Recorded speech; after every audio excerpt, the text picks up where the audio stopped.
Remove the Bowden tube, pressing down on the blue collar and pulling up on the tube.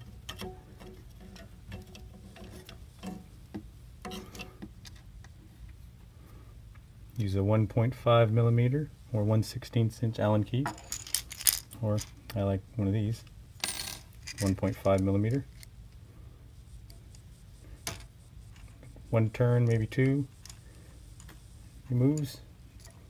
This little nut will slide in and out the set screw.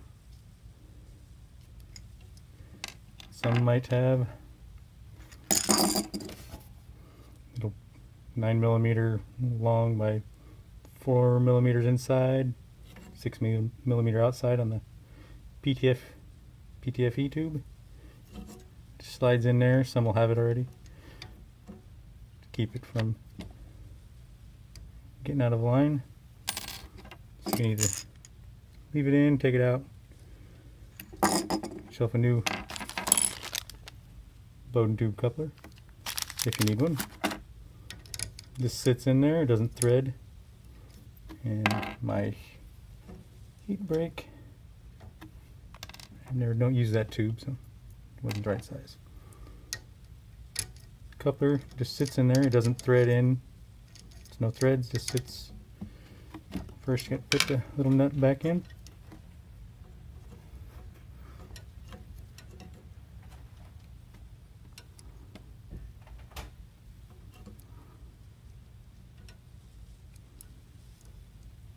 Trying.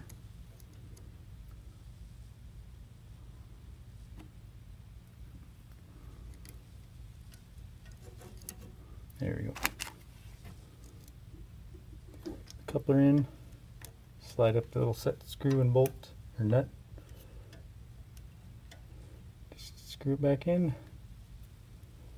It's held in place by pretty much pressure. Put your Bowden tube into the coupler and just push.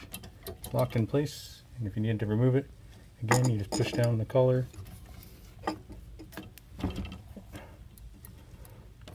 And pull it out.